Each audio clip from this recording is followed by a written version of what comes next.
Agradezco a los investigadores y académicos Víctor Andrade y Eduardo de la Torre su presencia en la jornada. Bienvenidos y muchas gracias por aceptar esta entrevista.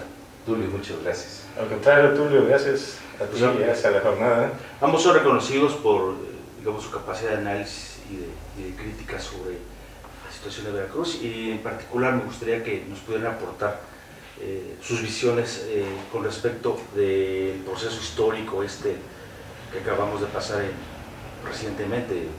Tenemos por vez primera un gobierno de alternancia en el Estado.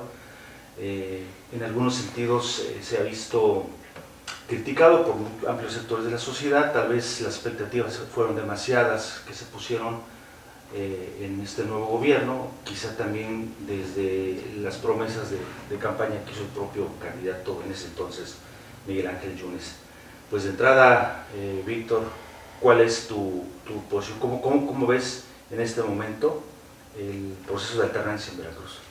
Pues bastante complejo, complicado, porque como mencionaste en un principio, si lo vemos en una perspectiva histórica son 80 años, son exactamente 80 años, porque digamos el dominio hegemónico del PRI en Veracruz comenzó en el 36, cuando entra a la gobernatura Miguel Alemán, no antes, ¿no? Porque por la presencia de Tejeda había muchos partidos, muchas fuerzas que estaban participando, entonces ya hegemónicamente el PNR en ese tiempo se posiciona como la principal fuerza y la única durante muchas décadas, ¿no?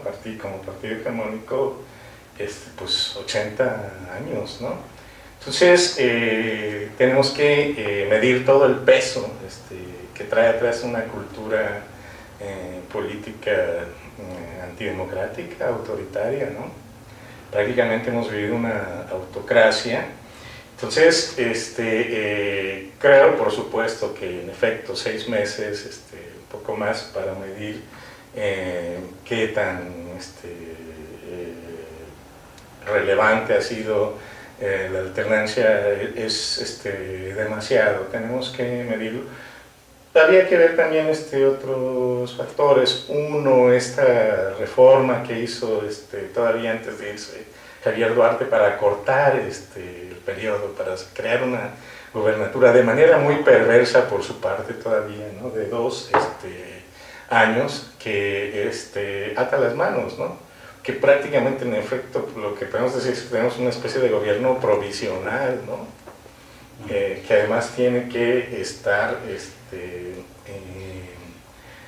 pues tratando de recomponer algo bastante descompuesto, como lo dejó Javier Duarte, y no solo Javier Duarte, creo que mucho también de la herencia de Fidel Herrera, porque desinstitucionalizaron totalmente la política, ¿no?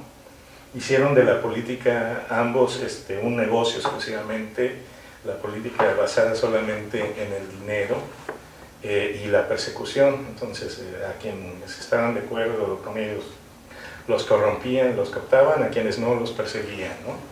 Entonces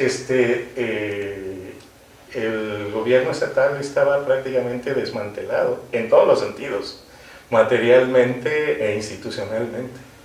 Sí, y yo creo que recomponer eso no es una tarea fácil. Ahora, habría que ver también quizá ponderar otros elementos, quizá la idoneidad, por ejemplo, de un gabinete también, ¿no? O sea, quizá para una tarea de este tipo hubieses requerido perfiles pues, de personas con mayores capacidades, ¿no? Con una formación política más sólida, con conocimiento del Estado, y tal vez en ese sentido haya sí cierto déficit, ¿no? Vemos áreas como la Procuraduría, bueno, la Fiscalía ahora, ¿no? Que no acata, no acierta a trabajar de otra manera, ¿no? Como se espera de un gobierno de alternancia, en fin, y bueno, la misma naturaleza del gobierno que es de alianza, de composición, quizá impide que se tenga una sola orientación estratégica. Y por el otro lado, para terminar, y no abarcar mucho la palabra, la coyuntura de que entonces hay que luchar por la sucesión inmediata, ¿no? Entonces, tienes a un gobierno que tiene que actuar ya más allá de cualquier otro elemento en función de la próxima elección que se avecina, y eso por supuesto pues acota los márgenes de acción, porque es una forma de gobernar muy estratégica, orientada a posicionar entonces a quien va a sustituir en el cargo, ¿no? 7 meses, Eduardo, es un tiempo muy corto para poder ya tener una idea aproximada acerca de hacia dónde va o cómo está el asunto de la transición en Veracruz. Yo quisiera empezar con una paradoja yo le llamaría alternancia y no transición. Hace 20 años, el hoy gobernador era el presidente del PRI y perdió 107 alcaldías de 207. Ahí se abre el proceso de liberalización política que tan solo dura 9 años. Del 97, en el 2000 el PRI sigue perdiendo posiciones, pierde el Congreso en la elección de 2004,